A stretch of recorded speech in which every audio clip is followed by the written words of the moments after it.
फरवीन ने सीधा कहा, पासवर्ड इन किताबों में नहीं है। सालिस ने चौंक कर पूछा, क्यों, तुम्हें कैसे यकीन है? फरवीन बोली, अम्मी को बखूबी पता था कि काजिम कैसा शख्स है। उन्हें इससे मोहब्बत नहीं थी। उनके इंतकाल के बाद काजिम ने यकीनन उनसे जुड़ी हर निशानी मिटा दी होगी, इसलिए वो पासपोर्ट कभी इस घर में ना छोड़ती। सालिस ने इस बात में सर हिलाया। इसने देखा कि स्टडी रूम की कई किताबें तो खुली भी नहीं गईं। वाज़ेह था कि काजिम ने वो किताबें सिर्फ दिखावे के लिए रखी थी। क्या तुम्हें कोई सुराग मिला है? इसने पूछा। फरवीन ने सर हिलाया, फिर आहिस्ता से बोली, कौन सी चीज़ है जो खुलेआम रखी जा सकती है मगर जिसे आम लोग अहम नहीं समझते? सालिस ने लम्हा भर सोचा, फिर अचानक कहा, अकाउंट बुक। फरवीन के चेहरे पर हल्की सी मुस्कुराहट आई।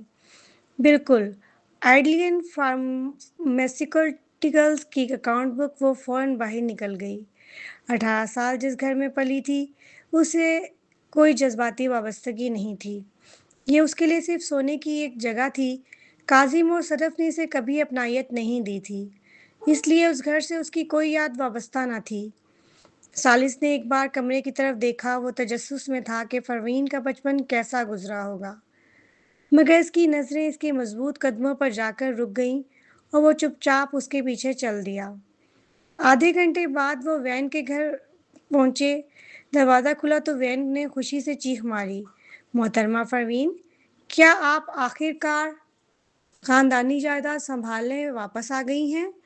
फरवीन, इसने मुख्तसर तवक़्क़ुफ़ के बाद कहा, जब अम्मी ने आइडिलियन फार्मास्यूटिकल्स तुम्हारे हवाले की थी, क्या उन्होंने तुम्हें अकाउंट्स भी दिए थे? वैन ने फ़ौरन कहा, जी हाँ, बिल्कुल, वो मेरे पास हैं। वो दोनों को अंदर ले गया, फिर स्टडी से कई अकाउंट बुक्स उठा लाया। ये पिछले चंद सालों के हैं। फैक्ट्री की कमाई हमेशा मुस्तहकम रही। हर साल तकरीबन 5 से 6 मिलियन डॉलर मैंने सरमाही मुनाफे के आपके अकाउंट में मुंतकिल कर दिया है। और ये देखें, फरवीन ने बात काटी, मुझे सिर्फ वो अकाउंट बुक चाहिए जो अम्मी ने छोड़ी थी। वैन ने हैरत से कहा, क्यों? अगर आप पिछले सालों के अकाउंट्स नहीं देखेंगी तो बैलेंस कैसे समझेंगी? मोहतरमा फरवीन, क्या आपने कभी कोई कंपनी चलाई है? देखें, इंतज़ाम का असूल ये है कि फरवीन ने थकी हुई सांस ली। वो जानती थी कि वैन हमेशा की तरह फजूल तफसील में जाएगा। इसने एक निगाह डाली, फिर मेज़ पर रखी 10-12 किताबों में से वही उठाई जिसका सरवक फूलों वाला और ज़रा पुराना लग रहा था। वाज़ेह था कि वो वैन की नहीं, उसकी अम्मी की चीज़ थी। किताब खोली तो पहला सफ़ा ही माँ के खूबसूरत मानूस हैंड राइटिंग में लिखा था। फरवीन ने गहरी सांस ली, फिर सालिस की तरफ देखा। मिल गई। सालिस ने खामोशी से सर हिलाया। वैन अब भी बोले जा रहा था, मगर फरवीन ने रुक कर कहा, बस करें, काफ़ी है। वैन, आज से आइडिलियन फार्मास्यूटिकल तुम्हारी है। अब तुम्हें मुझे रिपोर्ट देने की ज़रूरत नहीं। ये कंपनी जमूद ने सिर्फ इतना ज़रिया बनाया था कि फरवीन को कुछ बुनियादी सहूलतें मिलती रहें। अब जबकि वैन इतने साल इसे दयानतदारी से चला चुका था, उसके लिए फैसला कुदरती था। वैन की आंखें हैरत से फैल गईं।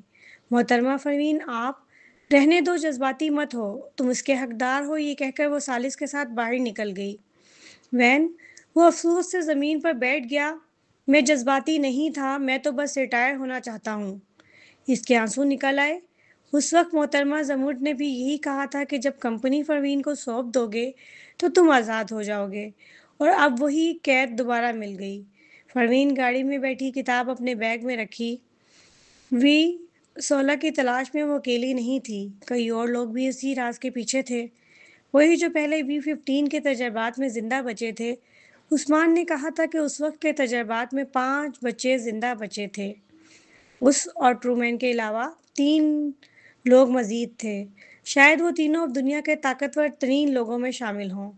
और जोइल ने एक बार कहा था कि जब उसे मालूम हुआ कि फरवीन उसकी बहन है, क्विंटन इसे खुफिया तौर पर तहफ़्फ़ुज़ दे रहा है। इस दौरान कई गिरोह इस पर नज़र रखे हुए थे, इसलिए फरवीन ने ये अकाउंट बुक किसी को नहीं दिखा सकती थी। वो सिर्फ उस वक्त देखेगी जब वो किसी महफूज जगह पर हो। रास्ते में सालिस ने उसकी तरफ देखा और पूछा, वैन ने ऐसा क्या किया कि तुमने इसे कैलिफोर्निया में कैद कर दिया?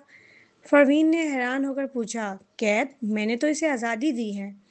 सालिस के लबों पर हंसी आ गई। तुम्हें मालूम नहीं, वो कोई आम मैनेजर नहीं है। फरवीन ने आंखें सुखेड़ी, क्या मतलब? सालिस बोला, ये वही वैन है जो 20 साल पहले दुनिया के नामवर तरीन बायोलॉजिस्ट में शुमार होता था। वो स्टारो यूनिवर्सिटी में बायोलॉजी का प्रोफेसर था। प्रवीण, इसे जैसे किसी ने बिजली का झटका दिया हो। स्टारो यूनिवर्सिटी दुनिया का नंबर 1 इदारा। सालिस ने सर हिलाया। जी हाँ, 20 साल पहले वो 30 साल से कम उम्र में वहाँ पढ़ता था। तुम्हारी माँ से न जाने क्या गलती हुई कि वो इसे यहाँ कैद कर गई, और अब तुमने उसे बाकी जिंदगी के लिए फंसाया है। परवीन, अब समझ आया कि वो क्यों रो रहा था। वो जज्बाती नहीं हुआ था, बल्कि सचमुच नहीं रहना चाहता था।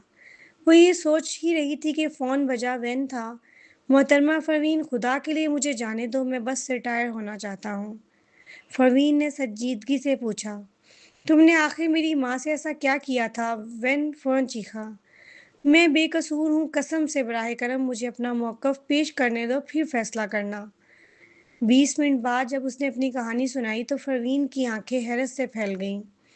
और उस रात उससे नींद ना आ सकी। 27 साल पहले जमूड न्यूयॉर्क में एक माहिर दवा साजी बन चुकी थी, मगर हालात से मुतमईन ना होकर वह मज़ीद तालीम के लिए स्विट्ज़रलैंड की एक आला तरीन यूनिवर्सिटी चली गई। उस वक्त वैन स्टारो यूनिवर्सिटी का उभरता हुआ सितारा था। सब कहते थे कि वो बायोलॉजी की दुनिया में कोई ऐसा मुआजिज़ा करेगा जो तारीख बदल देगा। जमूर सीधी उसके पास गई और बोली, मैं ऐसा जीन सीरम बना सकती हूँ जो इंसान के जिन्याती निज़ाम को बेहतर कर दे। फिर उसने V1 जीन सीरम दिखाया और उसे तरगीब दी कि वो इसके साथ मुल्क वापस चले। ये दरअसल जमूर की चाल थी। इसने वैन को लालच देकर अपने साथ आने पर आमादा कर लिया। फिर दोनों में शर्त लगी, कौन पहले V1 कामयाब रेप्लिका बना सकता है, क्योंकि उस वक्त दुनिया में सिर्फ एक ही V1 मौजूद था। नतीजा ज़ाहिर है, जमुर्द जीत गई और वैन हार गया। जमुर्द ने वैन से कहा, अब तुम मेरी ये ख्वाहिश पूरी करोगे? वैन ने बगैर सोचे समझे मान लिया। तब जमुर्द ने नहीं बताया कि उसकी ख्वाहिश क्या है। 1 साल बाद अचानक वैन को जमुर्द का फ़ोन आया। उसने कहा, तुम मुझ पर एक एहसान के मकरूज़ हो, और मेरी ख्वाहिश ये है कि तुम मुल्क वापस आओ, कैलिफोर्निया में एक कंपनी संभालो। और यूं इसने 25 साल तक वो कंपनी संभाली। फ़ोन पर अब वैन की रूंधी हुई आवाज़ सुनाई दी। जब मैं कैलिफोर्निया आया तो यूनिवर्सिटी से छुट्टी ली थी। कहा था कि रिसर्च के लिए जा रहा हूँ, मगर इतने साल गुजर गए, अभी तक मैंने छुट्टी कैंसिल नहीं करवाई। आपकी माँ बहुत जालिम औरत थी मोहतरमा परवीन। आप भी मुझ पर रहम करें परवीन। ये सुनकर उसे लगा वाकई जमुर्द ने वैन के साथ कुछ ज़्यादा ही सख्ती की थी। लेकिन वो ये भी समझ ना सकी कि माँ ने अपने साथियों को कब और कैसे अपने काबू में किया। ओल्ड मैडी और बाकी 2 लोग उसके लिए जान भी देने को तैयार थे। अब उसे लगने लगा कि शायद वो सब भी जमूद के किसी न किसी चक्कर में आ गए थे। माँ की वो ज़हीन, मजबूत और मिसाली छवि अब उसके दिल में हल्की सी दरार पड़ गई। फ़ोन पर वैन बोलता रहा, मोहतरमा परवीन, कंपनी में अब कुछ खास बाकी नहीं रहा। मैं अब V1 फार्मूला नहीं चाहता। इतने साल गुजर गए, अब मुझे जाने दें। हाय, मेरा दिल बहुत भरा हुआ है। परवीन ने झुंझला कर कहा, जो करना है करो। वैन चौंका, सच? हाँ बिल्कुल। आप वाकई अपनी माँ जैसी नहीं हैं। वो खुशी से बोला, आप तो बहुत नरम नरम दिल हैं परवीन। मैं कल इस्तीफ़ा दे दूंगा, कंपनी दूसरों के हवाले कर दूंगा। लेकिन मोहतरमा परवीन, मैं कंपनी से कुछ जज्बाती लगाव महसूस करता हूँ। आप? परवीन ने तेज़ लहजे में कहा, अगर तुमने एक लफ्ज़ और बोला तो तुम्हें वही कंपनी संभालनी पड़ेगी। ठीक है, खुदा हाफिज़ मोहतरमा परवीन। वैन ने जल्दी से कहा, मैं अभी इस्तीफ़े की दरख्वास्त लिखता हूँ, ईमेल कर दूंगा। परवीन ने सीधा फ़ोन काट दिया। इसी वक्त सालिस बोला, जब हम यहाँ हैं तो क्या तुम अपनी फूफो शाइस्ता से मिलना चाहोगी? खून के रिश्ते से ना सही, मगर शाइस्ता बचपन से ही परवीन के लिए बहुत अच्छी थीं। जब से परवीन ने स्मिथ फैमिली को माना था, वो दोबारा कभी यहाँ नहीं आई थी। लिहाजा इस बार कैलिफोर्निया आने का यही बेहतरीन मौका था। परवीन ने इस बात में सर हिलाया। सालिस ने गाड़ी मोड़ी और उसके बताए हुए पते पर मलक खानदान के घर की तरफ रवाना हो गया। रास्ते में वो फलों के स्टॉल के करीब रुके। सालिस कुछ फल लेने के लिए उतरा। जब वो वापस आया तो आहिस्ता से बोला, हम पर नज़र रखी जा रही है। तुम्हारे घर से निकलने के फौरन बाद कोई अंदर गया और तलाशी शुरू कर दी। परवीन ने आंखें सुकेड़ कर पूछा, पता चला कौन है? सालिस बोला, मेरे लोग पीछे लगे हैं। फिलहाल हम यही जाहिर करेंगे کہ ہم صرف پرانے دوست سے ملنے آئے ہیں، کوئی شخص نہیں اٹھنے دینا۔ پروین نے سر ہلایا۔ ٹھیک ہے۔ دل کے اندر کہیں خوف سا بیٹھ گیا، واقعی بہت سے لوگ V16 کے پیچھے تھے۔ گاڑی ملک فیملی کے گھر کے سامنے رکی۔ خالہ شائستہ نے اپنے بھائی کے دوست برہان ملک سے شادی کی تھی اور ان کی ایک بیٹی تھی سوہا ملک۔ یہ تینوں پروین کے ساتھ ہمیشہ بہت اچھے رہے۔ گھر چھوٹا تھا، کوئی 140 مربع میٹر کا، مگر سامنے منظر دیکھ کر پروین کے چہرے کا رنگ بدل گیا۔ گھر کے باہر کچھ بدماش بیٹھے تھے، کوئی سگریٹ پی رہا تھا، سب سیڑھیوں کو گھور رہے تھے۔ اسی لمحے ایک درمیانی عمر کا آدمی جھکی ہوئی کمر کے ساتھ باہر آیا۔ اس نے کوڑا پھینکنے کے لیے قدم بڑھائے ہی تھے کہ ایک نے آگے بڑھ کر کہا، برہان ملک، قرض کب لوٹاؤ گے؟ پروین جو گاڑی سے دیکھ رہی تھی دم بخود رہ گئی۔ یہ اس کا پھوپھا تھا۔ کچھ مہینوں میں وہ اتنا کمزور، اتنا بوڑھا کیسے لگنے لگا؟ برہان نے کانپتی آواز میں کہا، میرے پاس پیسے نہیں ہیں۔ ان میں سے ایک نے کہا، تمہارے پاس پیسے نہیں تو کمپنی ہمارے حوالے کر دو۔ میں ایسا نہیں کروں گا، برہان چیخا۔ بدماش نے اس کا کالر پکڑ لیا۔ بکواس بند کرو، یاد رکھو اس بار اسمتھ فیملی تمہیں نہیں بچائے گی۔ برہان غصے سے بولا، کس حق سے تم مجھے کمپنی بیچنے پر مجبور کر رہے ہو؟ کوئی قانون نہیں رہا کیا؟ وہ شخص ہنسا، قانون؟ تم نے اسمتھ فیملی کو ناراض کیا ہے، ہمیں مہدی کارپوریشن کا سہارا حاصل ہے۔ محترمہ پروین، اسمتھ صدر مہدی کی منگیتر ہیں، ہم ان کے لیے انصاف لینے آئے ہیں۔ برہان کے چہرے پر حیرت چھا گئی۔ یہ پروین کا حکم ہے؟ نہیں، یہ ممکن نہیں۔ کیوں نہیں؟ کاظم نے اسے اتنا چاہا مگر آخر میں پتہ چلا کہ وہ اس کی بیٹی ہی نہیں۔ وہ بدلہ کیوں نہیں لے؟ اور تم لوگوں نے شادی کے وقت شائستہ کے جہیز سے فائدہ اٹھایا تھا، تو کمپنی بھی تو اصل میں پروین کی ہوئی نا۔ ہم صرف اس کا حق واپس لے رہے ہیں۔ برہان کے لب کانپنے لگے، وہ بول نہ سکا۔ اسی وقت دروازے سے شائستہ باہر آئیں۔ ان کا چہرہ زرد تھا، سانس بھاری، صاف لگ رہا تھا وہ دباؤ میں ہیں۔ انہوں نے آہستہ سے کہا، انہیں دے دو برہان۔ برہان ہکا بکا رہ گیا۔ شائستہ تم؟ شائستہ نے افسوس سے سانس بھری۔ وہ ٹھیک کہتے ہیں، میرے بھائی نے زمرد سے چوری کی تھی اور میں نے بھی شادی کے وقت اس کے پیسوں سے فائدہ اٹھایا۔ یہ کاروبار ویسے بھی ہمارا نہیں، ہم پروین کے مقروض ہیں۔ جب برہان نے اپنی بیوی کی بات سنی تو کچھ دیر کے لیے خاموش ہو گیا۔ شائستہ کو برین ٹیومر تھا، حال ہی میں اس کے سرجری ہوئی تھی۔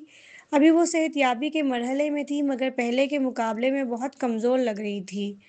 چہرے کی رنگت زرد اور گال اندر دھسے ہوئے تھے۔ برہان نے اپنی بیوی کو دیکھا اور اسے وہ دن یاد آ گئے جب شائستہ جوان، حسین اور پرجوش ہوا کرتی تھی۔ اس کے دل سے آہ نکلی۔ جب سے یہ راز کھلا کہ کاظم پروین کا سگا باپ نہیں، شائستہ تب سے بے چین رہنے لگی تھی۔ وہ دن میں بارہا ایک ہی بات دہراتی، میرا بھائی اتنا گرا ہوا کیسے ہو گیا؟ اسمتھ فیملی کی ہر چیز پروین کی ہونی چاہیے تھی۔ اس نے زمرد کے چھوڑے ہوئے پیسے اپنی عورت اور بیٹی پر اڑا دیے، مگر پروین کو بھول گیا۔ اس کا قصور کبھی معاف نہیں ہوگا۔ وہ اکثر کہتی، کاظم پروین کا مقروض ہے، اس کی پوری زندگی اس کی امانت تھی۔ اس کے دل میں بھائی کے لیے شدید نفرت تھی۔ پھر چند روز پہلے یہ خبر آئی کہ کاظم مر گیا ہے۔ برہان نے سمجھا کہ شائستہ رو پڑے گی، لیکن وہ بس چپ چاپ بیٹھی رہی اور آہستہ سے بولی، یہی اس کا انجام تھا، یہ اس کے گناہوں کی سزا ہے۔ ظاہر میں وہ پرسکون لگ رہی تھی مگر اس دن کے بعد وہ راتوں کو سو نہیں سکی۔ ایک رات برہان اٹھا اور دیکھا شائستہ بالکونی میں کھڑی خود سے باتیں کر رہی تھی۔ کاظم، تم کیسے چلے گئے؟ تم پروین کا قرض کبھی ادا نہیں کر سکتے، مرنے کے بعد بھی تم وہ قرض اپنے ساتھ لے گئے۔ دن بدن شائستہ کی حالت بگڑتی جا رہی تھی۔ برہان نے کئی بار کہنا چاہا کہ تمہارا جہیز میں دیا گیا سرمایہ میں نے کاروبار کے لیے لگایا تھا، اگر پروین چاہے تو ہم اصل رقم دوگنی واپس کر دیں گے، اپنے بڑھاپے کی جمع پونجی بھی چھوڑ دیں گے۔ مگر شائستہ کو دیکھ کر اس کی ہمت نہیں پڑی۔ وہ کئی بار فون اٹھاتی، پروین کا نمبر ڈائل کرتی، پھر خاموشی سے فون بند کر دیتی۔ آخر اس نے ہار مان لی۔ نیچے بیٹھے بدماشوں کی طرف دیکھ کر بولا، ٹھیک ہے، میں تمہاری بات مان لیتا ہوں، کمپنی تم لے لو۔ گاڑی میں بیٹھی پروین کے چہرے پر حیرت کے آثار ابھرے۔ اس کا ہاتھ دروازے کے ہینڈل پر تھا مگر ثالث نے نرمی سے اس کا ہاتھ روک لیا۔ ابھی مت اترو۔ کیوں؟ ثالث نے اس کی آنکھوں میں دیکھا اور اسے فوراً سمجھ آ گئی۔ یہ بدماش پروین یا ثالث کے نہیں تھے۔ तो भी इन्हें भेजा किसने? परवीन की नज़रें तंग हो गईं। बुरहान के मानने पर एक बदमाश बोला, ठीक है, अभी माहिदा लेकर आता हूँ, बस दस्तखत कर दो। बुरहान ने शाइस्ता का हाथ थामा और उसे अंदर ले जाने लगा, मगर पीछे से आवाज़ आई, ठहरो। शाइस्ता ने मुड़कर देखा, बदमाश मुस्कुराया। मिस स्मिथ ने कहा है कि शादी के वक्त तुम्हें कुछ किताबें और जेवरात भी मिले थे, जो मिस स्मिथ की माँ के थे, वो भी दे दो। ये सुनकर शाइस्ता के लब कांपने लगे। गाड़ी में बैठे परवीन और सालिस दोनों समझ गए, ये लोग जमुर्द के सामान के पीछे हैं। परवीन फौरन गाड़ी से उतरी और बुलंद आवाज में बोली, रुको। शाइस्ता ने चौंक गई। इसने पलट कर देखा, सामने परवीन को खड़ा पाया। इसकी आंखें भर आईं, हत्ता कि बुरहान भी हैरान रह गया। दोनों कुछ देर बस उसे देखते रहे। इन्हें यकीन नहीं आ रहा था कि वो वाकई यहाँ आ गई है। इन्हें पहले ही अंदाजा था कि ये बदमाश परवीन के नहीं हो सकते। वो बार बार कह रहे थे कि वो मिस्टर मेहदी के आदमी हैं और परवीन कभी भी उनके साथ ऐसा नहीं कर सकती थी। शाइस्ता का दिल नरम पड़ गया, मगर कुछ बोलती इससे पहले परवीन इसके करीब आई और धीरे से बोली, खाला शाइस्ता। ये सुनते ही शाइस्ता के आंसू बह निकले। ये लफ्ज़ साबित कर गया कि परवीन ने उसे अब तक माफ़ कर रखा है। उसने परवीन का हाथ पकड़ा, तुम बिल्कुल वक्त पर आई हो, ये चीज़ें ले जाओ। परवीन ने हल्की सी नागवारी से कहा, मैं? मगर बदमाश ने दहशत लहजे में टोका, क्या ले जाना है? ये सब हमारा है, अभी दो, वरना बुरा होगा। परवीन की आंखों में सर्द रोशनी उभरी। कौन हो तुम लोग? दिल ही दिल में वो अपनी फूफो की हालत पर कट गई। काश वो पहले आ जाती। फूफो की नर्म तबीयत इन्हें मुसलसल शर्मिंदा करती रही थी और वो खुद अपने मसरूफ़ शेड्यूल में भूल गई थी कि कोई उसका इंतज़ार भी कर रहा है। अब वो सिर्फ गुस्से में थी। बदमाश हंसा, लड़की, तुम छोटी हो, बेहतर है चुप रहो। हम मेहदी कारपोरेशन के लोग हैं। परवीन ने नज़रें तेज कर लीं। वो बोला, पता है, न्यूयॉर्क के मेहदी, पिछले दिनों तख्त की जंग में मिस्टर मेहदी जीत गए। यहाँ के हर बड़े आदमी उनके नाम से कांपता है। अपने ही बाप को हरा दिया, अब तुम जैसे छोटे लोगों की परवाह क्यों करेगा? ये सुनकर सालिस आगे बढ़ा, किसने तुम्हें यहाँ भेजा? बदमाश ने तमस्कर से कहा, तू कौन है? देख नहीं रहा सब तुमसे दूर रह रहे हैं? हमें हुक्म देने वाला कौन है? ये तुम्हें जानने की ज़रूरत नहीं। बस ये समझ लो, ये सब मिस्टर मेहदी का हुक्म है। शाइस्ता ने चौंक कर परवीन की तरफ देखा। उसे अंदाजा न था कि सामने खड़ा शख्स खुद सदर मेहदी है। परवीन अभी कुछ कहती कि बदमाश ने झुंझला कर बुरहान का कॉलर पकड़ा। दस्तखत करो वरना हम तुम्हें मज़ा चखाएंगे। बुरहान बोला, मैं ये माहिदा नहीं साइन करूंगा। मैं वो चीज़ें परवीन की तरफ बढ़ाना चाहता था। मगर बदमाश ने चीख कर कहा, नहीं करोगे तो फिर हम हाथों से बात करेंगे। उसने इशारा किया और तीन आदमी एक साथ लपके, मगर सामने सालिस खड़ा हो गया। उसके चेहरे का वकार देखकर वो झटक गई। एक बदमाश ने तंजिया लहजे में कहा, भाई ये मत बोलो, हम मिस्टर मेहदी के लोग हैं।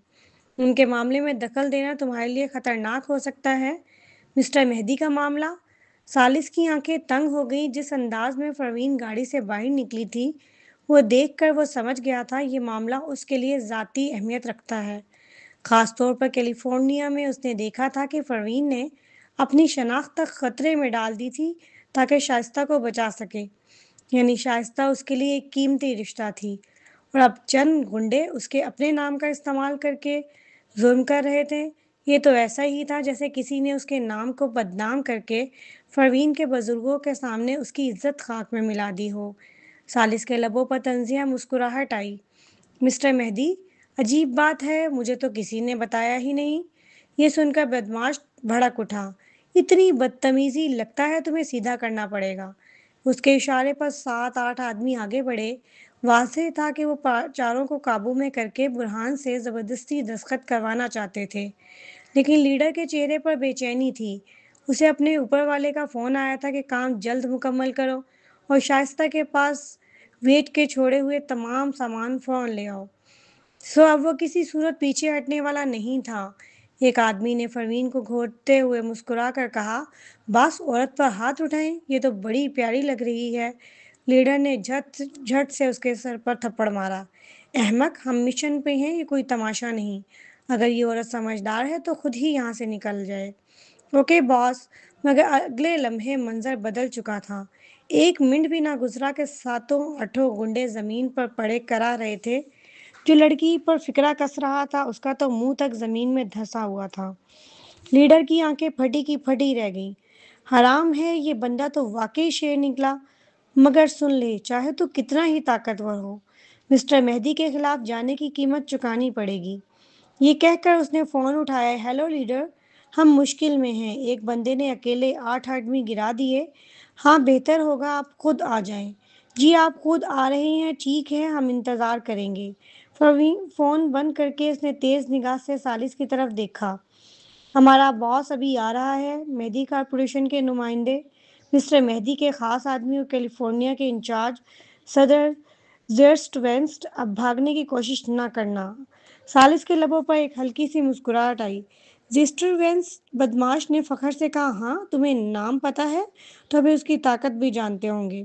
وہ Arun school of martial art کا ماہر ہے، مسٹر مہدی کا پرانا ساتھی، ان کا وفادار آدمی۔ ثالث کیسے نہیں جانتا ہوگا، زیسٹر تو اس کا شاگرد تھا۔ جب وہ نوکری کی تلاش میں تھا تو ثالث نے اسے مہدی کارپوریشن میں جگہ دلوائی تھی۔ ثالث کو یقین تھا زیسٹر ایسا کام کبھی اپنی مرضی سے نہیں کرے گا۔ وہ سیدھا اور ایماندار اور حکم ماننے والا آدمی تھا، کسی چال میں پھنس گیا ہوگا۔ سوچتے سوچتے ثالث کے ذہن میں ایک ہی خیال آیا، یہ کھیل کوئی اور کھیل رہا ہے، اب اسے انتظار کرنا تھا کہ زیسٹر خود آ جائے۔ وہ خاموشی سے پروین کی طرف مڑا۔ پروین نے خالہ کو تھام کر کہا، خالہ شائستہ آئیے اوپر چلتے ہیں۔ شائستہ نے سر ہلایا، چاروں اوپر فلیٹ میں چلے گئے۔ اندر جا کر شائستہ نے سب کو بیٹھنے کا کہا، پھر اس نے ثالث کی طرف دیکھا، تم یقیناً اسمتھ فیملی کے باڈی گارڈ ہو، تمہارا بہت شکریہ، براہ کرم پروین کا خیال رکھنا، وہ تمہارے سپرد ہے۔ پروین نے نظریں چڑھا کر ہنسی چھپا لی۔ ثالث کا چہرہ بے حد سنجیدہ ہو گیا، پھر اس نے مختصر سے کہا، جی ٹھیک ہے۔ شائستہ نے سانس بھری۔ پروین مجھے معلوم ہے کہ باہر کے وہ لوگ تمہارے نہیں، یقیناً مسٹر مہدی نے بھیجے ہیں، وہ ٹھیک کر رہے ہیں۔ آخر یہ سب چیزیں تمہاری ہیں، وہ انہیں واپس لے کر تمہارا حق دلوا رہے ہیں۔ برہان بھی بولا، ہاں لے لو بیٹا، ورنہ مہدی صاحب ناراض ہو جائیں گے، ایسے لوگ کبھی کبھار خوش ہوتے ہیں، کبھی طیش میں آ جاتے ہیں۔ پروین اس کے ساتھ رہنا آسان نہیں ہوگا۔ ہاں، شائستہ نے پریشانی سے پوچھا، جب بھی سوہا فون کرتی ہے بتاتی ہے کہ تم خوش ہو، اسمتھ فیملی تم سے محبت کرتی ہے اور مہدیز بھی تمہیں اہمیت دیتے ہیں، لیکن مسٹر مہدی کیسا سلوک کرتے ہیں تم سے؟ اگر وہ بہت ظالم ہیں یا سخت ہیں تو مجھے بتاؤ، شادی زبردستی نہیں ہونی چاہیے، میں تمہاری مدد کروں گی۔ پروین، ثالث، پروین کے ہونٹوں پر دبی ہوئی مسکراہٹ تھی اور ثالث نے ہلکی سی کھانسی کر کے کہا، شائستہ پھوپھو معذرت، آپ کو زحمت دی۔ شائستہ چونک گئی، یہ باڈی گارڈ مجھے نام لے کر کیوں بلا رہا ہے؟ اس لمحے نیچے سے شور سنائی دیا، صدر زیسٹر، وہ اوپر ہیں، 2 نالائق لوگ آئے تھے، ہمارے سب آدمی گرا دیے۔ پھر گرجدار آواز آئی، میرے ساتھ چلو، دیکھتا ہوں کون میری بات نہیں مانتا۔ گنڈا چاپلوسی لہجے میں بولا، باس وہ بندہ بہت تگڑا ہے۔ زیسٹر نے غراتے ہوئے کہا، دنیا میں مجھ سے بہتر لڑنے والا صرف میرا بڑا بھائی ہے، باقی سب میرے سامنے بچے ہیں۔ یہ کہہ کر وہ اوپر چڑھ گیا۔ دروازے پر پہنچ کر بدماش نے پکارا، صدر زیسٹر، یہی ہیں وہ لوگ۔ پھر اس نے فاتحانہ نظروں سے پروین اور ثالث کی طرف دیکھا، اب تم دونوں گئے کام سے۔ شائستہ اور برہان کے چہروں پر خوف چھا گیا۔ دروازہ کھلا، ایک بلند قامت، مضبوط جسامت والا شخص اندر داخل ہوا، چہرے پر سختی، آنکھوں میں غرور، لیکن اگلے لمحے اس کے قدم رک گئے، اس کے چہرے کا رنگ بدل گیا۔ زیسٹر دروازے پر کھڑا پتھر کا مجسمہ بن گیا۔ کمرے میں اس کی نظریں ایک ایک چہرے پر دوڑیں، سامنے کھڑا ثالث اور صوفے پر بیٹھی 3 شخصیات، شائستہ، اسمتھ، برہان ملک، اور ان کے ساتھ ایک خاموش سنجیدہ سی عورت، پروین۔ ادھر بدماش اب بھی اکڑ کر بولا جا رہا تھا، سنو سب لوگ، یہ ہیں صدر زیسٹر ویسٹ، مسٹر مہدی کے خاص دوست، یہ پورے کیلیفورنیا میں مہدی کارپوریشن کے انچارج ہیں، اور یہ Arun school of martial arts کے ماہر ہیں، جس نے ان کے آدمیوں پر ہاتھ اٹھایا اس کی خیر نہیں۔